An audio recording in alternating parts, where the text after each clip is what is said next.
The United States Army was in danger of being extinct in the summer of 1940. Hitler's blitzkrieg had destroyed entire countries across the Atlantic, including Poland, Denmark, Norway, and France. With motorized infantry striking like lightning, the Wehrmacht's panzers were traveling at a speed never seen before.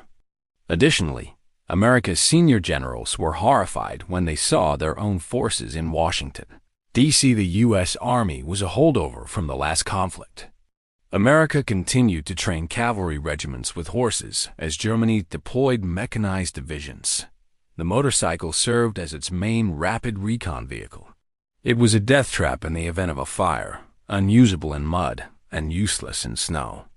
The Army's inability to transfer its troops was a catastrophic flaw that ensured loss in the subsequent conflict. It lacked a vehicle that could cross rivers, climb mountains, go anywhere, accomplish everything, and endure combat. The senior command was aware that American soldiers would be massacred if the country was drawn into this conflict. They would be motorcyclists trapped in the mud, waiting to be apprehended. They would be cavalry storming into machine guns. The U.S. Army Quartermaster Corps took the only possible action. It sent 135 American automakers an unattainable request for a fantastical, miraculous vehicle. The specs were crazy. Four-wheel drive was a must. It has to be under 1,300 pounds in weight. It was required to transport 600 pounds. The wheelbase has to be 75 inches. Additionally, it has to be delivered in 49 days as a functional prototype. The request was sent to Ford and Willys-Overland, the two titans of the auto industry. Their engineering departments all responded in the same way, first with laughter, then with refusal. It was insane to expect 49 days. It took 2 years, not 49 days, to design a new car from scratch. Ford did not respond. Willys acknowledged they couldn't make the deadline and requested an extension. The system had not worked. There was no way to solve the issue. Two companies replied maybe, while the others said no. One of them was a little deceased and forgotten business in Butler, Pennsylvania. American Bantam had gone bankrupt. Its workers had left and the factory floor was quiet. They were ghosts waiting for the machinery to be put up for sale by the bank. They had nothing but desperation, no engineers, no money. Frank Fenn, the president of Bantam, took the only action he could on July 17, 1940. Karl Probst, a freelance engineer in Detroit, was contacted. He pleaded with him to see Butler so he could examine the impractical government contract. Probst was aware of the due date. He was aware that Bantam lacked the funds to compensate him. Giants like Ford, he realized, had already left. He declined. Fenn called Probst once more and informed him that this was a national emergency rather than merely a contract. At last, Probst consented, assuring Fenn that he would attend, but that he would merely provide counsel rather than accept the position. On July 19th, Karl Probst arrived in Butler.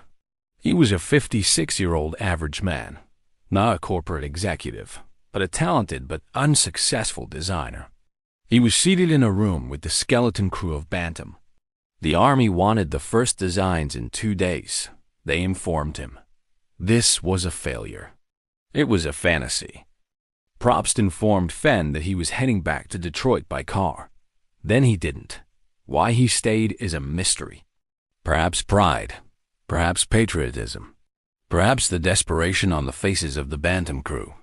Sitting at a drafting table in a bankrupt firm, Karl Probst, an unemployed engineer, broke every law of engineering, finance, and sanity. He accepted the position. He offered Bantam free labor. Karl Probst stayed in the drafting room for 5 days in a row. Driven by coffee and the awareness that the globe was on fire, he labored without sleep. He was using parts he believed would exist and his own imagination to create the full car. He had to estimate the weight of each bolt, bracket, and piece of equipment. In addition to being an engineer, he was also a mechanic, a designer, and an accountant. He came out with the full designs for the future Bantam Reconnaissance Car, or BRC, on the 5th day. However, blueprints were merely paper. Theoretically, he had found a solution. Bantam had to construct it now. With 44 days remaining, a bankrupt firm with a skeleton team was manually constructing an innovative, unproven combat machine from the ground up. Every soldier in the globe would fight differently as a result of what transpired over the next 44 days. But you have to know what it was like to be a soldier before this dumb little car existed in order to comprehend the stakes and why it mattered. Private William Hayes was the first soldier to die as a result of not having a Jeep. Louisiana Maneuvers, November 1940. A German bullet did not kill Hayes. An umpire's flag killed him. America's last-ditch effort to determine whether its army could even fight was the Louisiana Maneuvers, which were a complete failure. Hayes served in the 1st Cavalry Division as a dispatch rider. The Harley-Davidson WLA was his vehicle. It seemed like a great motorcycle, quick and tough. It rained on the 2nd day of the maneuvers. The fields became unavoidably thick muck. Hayes' task was straightforward. He had to travel 10 miles to deliver a message from division headquarters to a forward unit. He didn't make it. Just 2 miles from camp, his 500-pound Harley slipped into the muck. Hayes tried to liberate it for an hour. It swamped the engine. The chain broke. Mud that felt like wet cement enveloped him from head to toe. He was sitting on the side of the road, weary, with his motorcycle reduced to a useless piece of scrap, when an umpire from the Red Force, the designated adversary, discovered him. He received a tap on the shoulder from the umpire. "Son, you're dead." Hayes had not succeeded. There was a break in the communication line. The order to retire was never given to the unit. The Red Force's armored units destroyed the entire regiment 2 hours later. The umpire's reports were horrifying. Generals observed their mechanized units, modified civilian trucks, becoming stranded in ditches. They saw motorcycles break down one by one. They observed that the old horse-mounted cavalry were the only units capable of moving over the terrain. The generals were sweating profusely. Because their machines were unable to manage muck, their troops were dying in practice. Observing the maneuvers, Lieutenant Colonel Dwight D. Eisenhower submitted a critical report. A light, low-silhouette reconnaissance car that can go anywhere is what he claimed the Army lacked. He was talking about a non-existent car. Sergeant Frank Miller was the second guy to fail.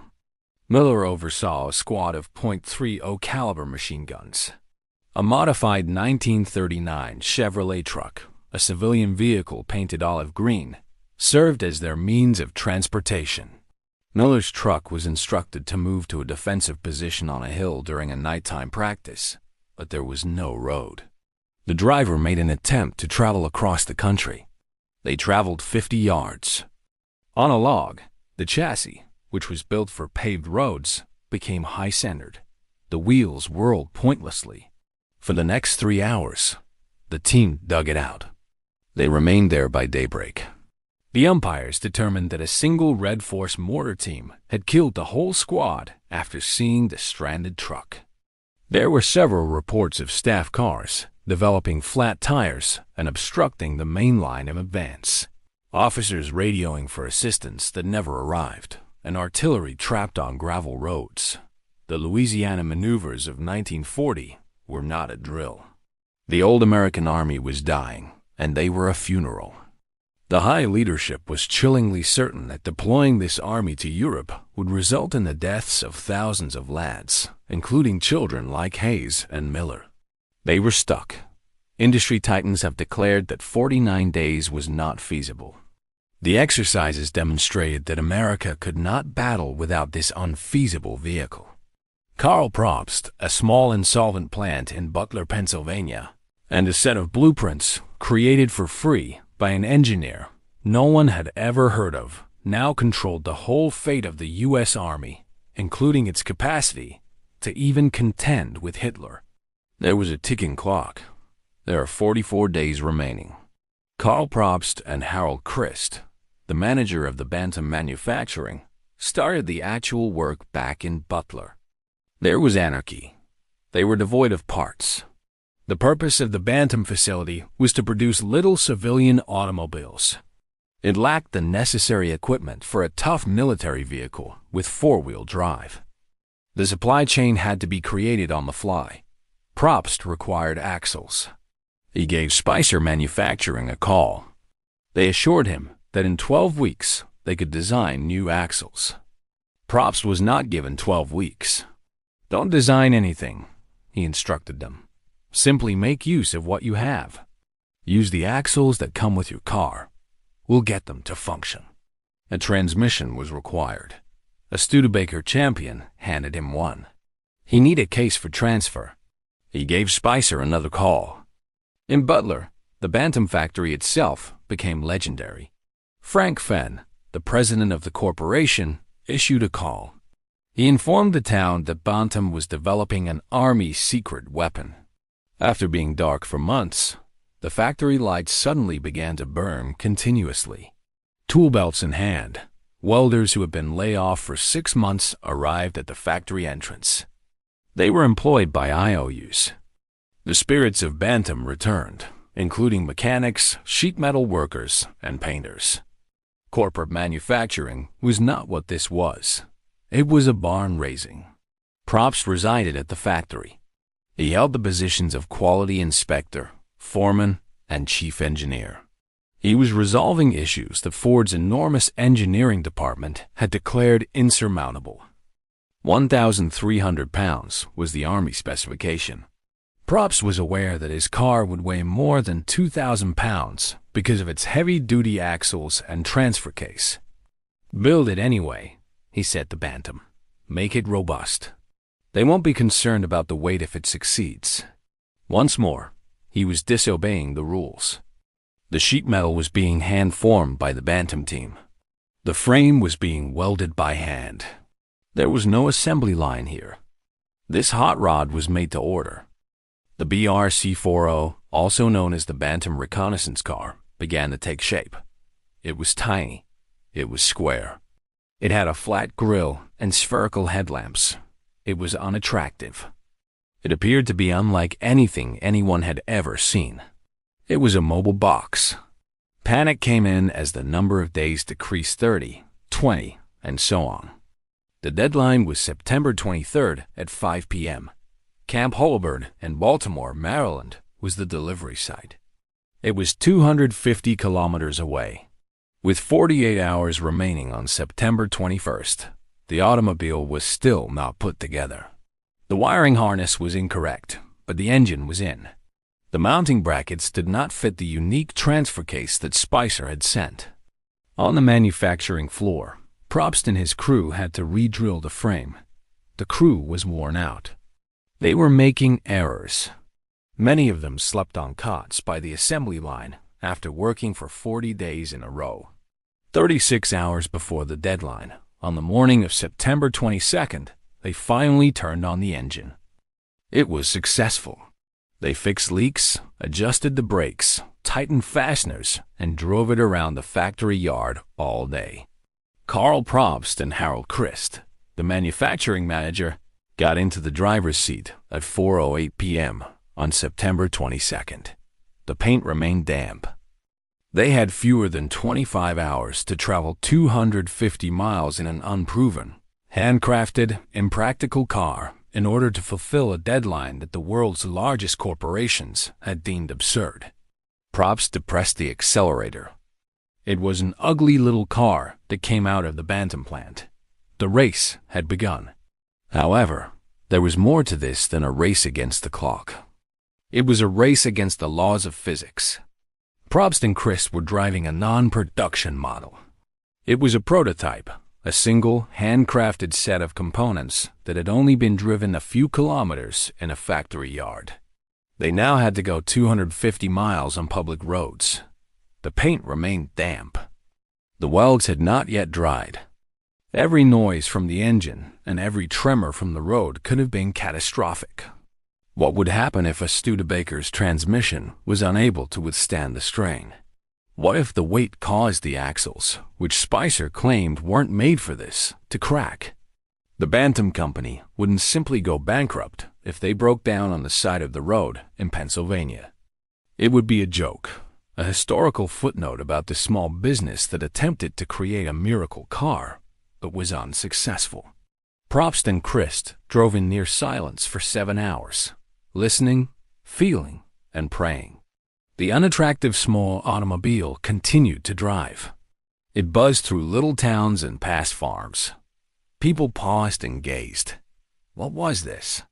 The Bantam mechanics had called it a Blitz buggy since it appeared to be a kid's toy. Throughout the night they drove. Then it occurred outside of Harrisburg. There was a loud clank from the front axle, followed by a tremendous tremble. Probst's hands were ripped from the steering wheel. The vehicle crashed into a ditch after making a sharp left turn across the street. It was finished. For a minute, they sat in the dark, quiet. The engine continued to tick. Probst exited the vehicle and examined the undercarriage with a flashlight. His heart was racing. He had taken too many shortcuts and pushed the design too far. The issue? The steering linkage's universal joint had failed. Just a 50-cent portion. They also lacked a spare. It was this. Only a few miles from the finish line, they had failed. Probst was more than just an engineer, though. He worked as a mechanic. He examined the unsuccessful portion. A glance toward the rear toolbox. They had brought a welding torch just in case, and he found it. Carl Probst welded the steering joint solid while lying on his back in a muddy ditch at 3:11 a.m. on the side of a dark highway. It was a dumb ploy, a horrible repair. It meant the vehicle would drive, even though it could hardly turn left. Grease and sludge smothered them as they climbed back in. The remainder of the journey to Baltimore, they hobbled. A little, ugly, half-broken automobile covered in mud sputtered up to the front gate of Camp Holabird at 4:30 p.m. on September 23, 1940, with only 30 minutes remaining. Bantam wasn't the only member of the Army waiting. The executives and engineers from Ford and Willys Overland stood in neat suits on the parade field. They weren't there to compete. They were there to observe. They had come to witness the bankrupt business miss its unachievable deadline. The Army itself had invited these business spies. Colonel Howland Mad Smith, the head of the Army Commission, came out to greet them. The cops examined the small, run-down vehicle. They then turned to face Christ and Probst, who were greasy from their roadside maintenance. The engineers at Ford were grinning. Was this what Bantam had constructed? The weigh-in was the initial test. 1,300 pounds was the Army's unachievable specification. Probst was aware that he had failed. His automobile weighed 2,030 pounds and was well built. The Army officer turned to face a Ford executive. He declared, "It's disqualified. It is overweight by 700 pounds." It didn't work. This was the time. The system had prevailed. The regulations were the regulations. Weary and dejected, the Bantam crew stood and waited to be sent home by the Army. However, the scale was not being examined by the Army authorities. They were examining the vehicle. It was the only vehicle, the sole business that had made an attempt. One of the officers moved forward. The Ford executives were disregarded by him. He said, glancing at Carl Probst, "Turn on the engine." The subsequent events at Camp Holabird were not a test. It was an epiphany. The Army officers, who had witnessed their trucks and motorcycles break down in the Louisiana mud, had created a vehicle torture chamber. The mud pit comes first. The Blitz buggy from Bantam dove in. The depth of the muck was 3 feet. The small engine let forth a scream. The vehicle crawled out the other side after the four-wheel drive engaged. The policeman's jaws dropped open. The hill climb, which is a 60% gravel slope, comes next. No motorcycle or vehicle could ascend it.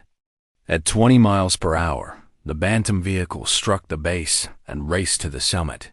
The Ford engineers ceased to grin. The Army made every effort to destroy this foolish little vehicle for 30 days. It was driven over rivers. They leapt from cargo docks. Over tree stumps, they ran it. They crashed it into a brick wall at full speed. The Bantam vehicle simply continued to move. It was strong, nimble, and capable of everything the Army had imagined. Karl Probst had not only fulfilled the unachievable requirements, but he had also invented an entirely new kind of automobile. The common man from the failed business had prevailed. The Army had been saved by him. His business had been salvaged by him. The miracle had been performed by him. The system then retaliated. The festivities in Washington were brief. Now that they had their miracle vehicle, the generals faced a new, deadly issue. They required hundreds of thousands of cars, not just one. The little insolvent firm that had salvaged them, American Bantam, was also too small. Even with a 24-hour operation, their factory could only produce a few automobiles every day. An industrial behemoth was required by the Army. The first minor contract for 70 automobiles was given to Bantam. It was an expression of gratitude. The huge war contract, however, remained the true prize. Additionally, the Army committed an extraordinary act that would have been considered corporate theft in the civilian sphere. After expressing gratitude to American Bantam and Karl Probst for his devotion, the Army requested Probst's plans, the designs Bantam had paid for with blood and sweat, the blueprints he had created for free, and the heart of their miraculous machine. Bantam turned them over in an attempt to appease the Army. Karl Probst's inconceivable ideas were given to Ford and Willys Overland, the two titans who had scoffed at the 49-day limit, by the U.S. Army the very next day. "This is the car," was the plain message. "Copy it now and improve it." It was the height of treachery. The common guys at Bantam had demonstrated the idea, disobeyed the regulations, and paved the path. The corporate behemoths with their infinite factories, the system, were now being urged to take the credit for themselves. The battle for the Jeep had really just begun, not over. It was now a race against might rather than time. The engineers at Willys Overland dismantled Probst's design. They were intelligent yet conceited. They considered Probst's design to be amateurish due to its inconsistent elements. They made the decision to create their own version. The Willys Quad served as their prototype. It had a similar appearance, but the engine was a huge difference. Willys' Go Devil engine was significantly more potent than Bantam's. However, like Bantam's car, theirs was overweight, hefty, and awkward. In the meantime, Ford engineers improved the Bantam design for mass production, which is what Ford did best. The Ford Pygmy was their vehicle. It was the first to sport the flat, slotted grille that is now known as the Jeep face, and it was lighter. The Army had 3 miracle vehicles by November 1940. The Ford Pygmy, a factory-ready design intended for mass production. The Willys Quad, a powerhouse with a superior engine. And the Bantam BRC-40, the original that had shown it was possible. Now the Army had to make a decision. At Camp Holabird, they lined up all 3 vehicles for a devastating final race. The order for 4,500 automobiles would be placed right away. The contract that would define the conflict would be awarded to the victor. They would forget about the 2 losers. The common men who had initiated it all, Bantam, were now the underdogs once more. They were about to face off against the largest firms on the planet, businesses that would use Bantam's own designs against them. The last exam started. The outcome was crucial for both the Jeep and the small business that had made all of these sacrifices. 2 of them would be permanently erased by the Army's ultimate judgment, which would alter history. The last exams at Camp Holabird were an execution rather than a competition. The original Bantam BRC-40 was the lightest and fastest. Despite being weak, it was able to outrun the other 2. The Ford Pygmy was the most sophisticated. It was silent and had a stamped metal body made for quick, low-cost manufacturing. The Willys quad was a monster, too. With 60 horsepower, its Go Devil engine was a beast. It was 15 horsepower more powerful than either the Ford or the Bantam. The Army had never seen something that could pull more, climb more quickly, and withstand more damage. However, the vehicle itself was hurried, heavy, and unpleasant. The reports from the Army Commission were completed. Once more, they had a deadly issue. Bantam's design was the best. Willys' engine was the greatest. Ford's production body was the best. They were unable to choose one. Each vehicle had a fatal flaw. Willys was too heavy, Ford was too weak, and Bantam was too weak. The European war was blowing up. Hitler was getting ready to attack Russia. The American army was pressed for time. They were unable to go back and completely redesign it. Thus, early in 1941, the Army took a brilliant action that went beyond simple stealing. They chose not to select the winner. They made the decision to construct a Frankenstein. Under the direction of a man known only as Jeep Harrington, the Army's technical committee disassembled the Bantam BRC-40, the vehicle Probst had created for gratis, and replaced it with a 60-horsepower Willys Go Devil engine. The Bantam Willys hybrid was then equipped with the best production concepts from Ford's Pygmy, such as the flat slotted grille and the simpler body. They wanted a car like this monster. The Willys model MB was the model. It was the birth of the Jeep. However, this resulted in the last devastating betrayal. Willys Overland received this Frankenstein blueprint, a flawless synthesis of the work of 3 companies from the Army. The first large deal for 16,000 cars was awarded to them. What about Bantam? The insolvent corporation that had responded to the call when no one else would, the common men from Butler? They had been defeated. The entire U.S. military was now using their design, their 49-day miracle, and another business was being paid to construct it. Bantam objected. They made a congressional appeal. However, war doesn't wait for legal action. Willys could produce the automobiles that the Army needed. Bantam received a tiny contract to manufacture 1,500 of its own BRC-40s, which were now outdated, as a consolation prize. A slap in the face, that is. The engineer who had worked for free, Karl Probst, saw his unattainable vehicle transform into the Willys Jeep. Before long, Willys was unable to meet the demand. Millions of Jeeps were required by the Army. They therefore looked to Ford, the only other business that could produce them quickly enough. Ironically, the Army had Willys transfer the Frankenstein blueprints, the ones that Bantam had created, to Ford, their fiercest competitor.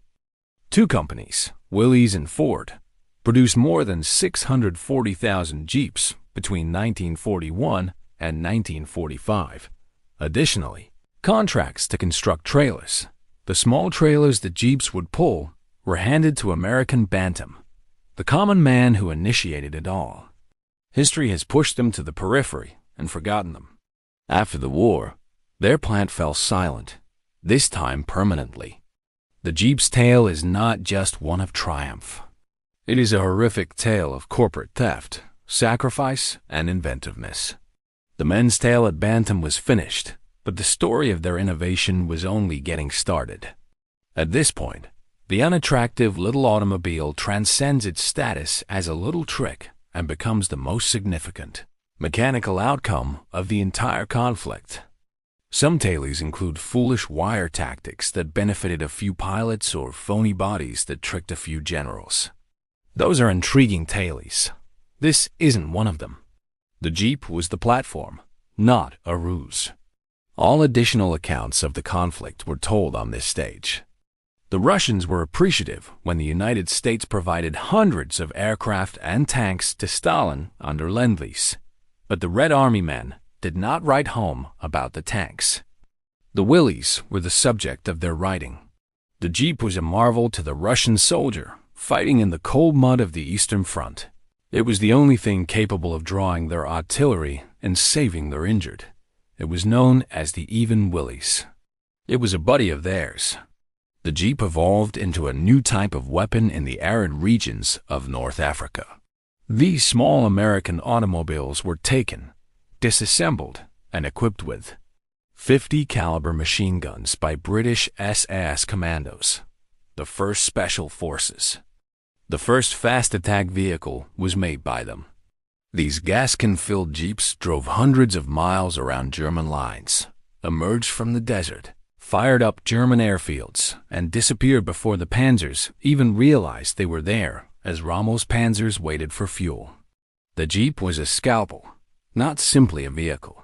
What was the first car to leave the Higgins boats and land on the Normandy beaches on D-Day, June 6, 1944? The Jeep.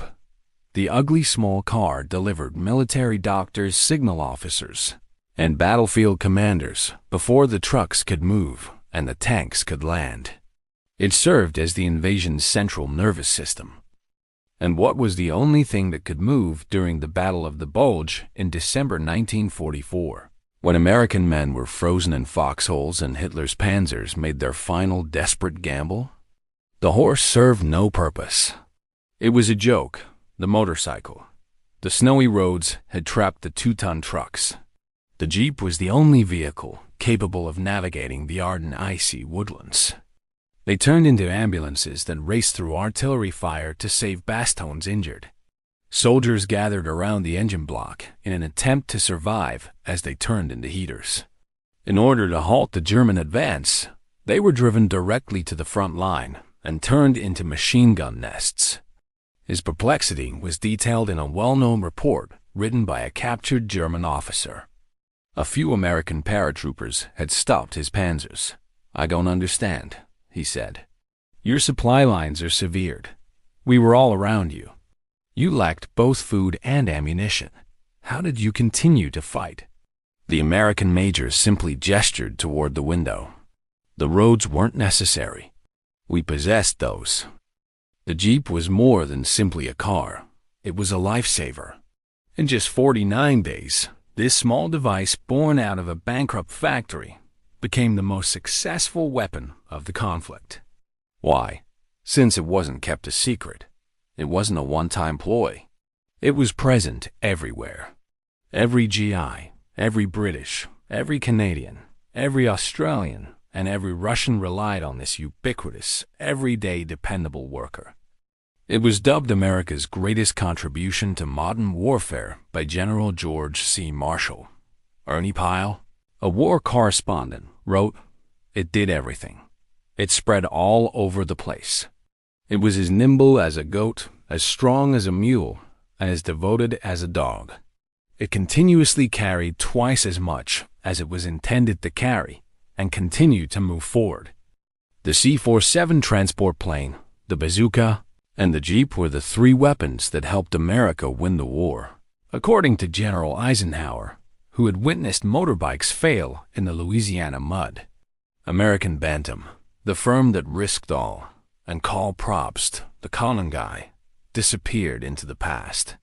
However, their tiny vehicle, their unsightly prototype, turned become the device that freed a planet. It wasn't a ridiculous tale of a one-time trick. It told the tale of the most significant, revolutionary, and crucial piece of equipment in human war history.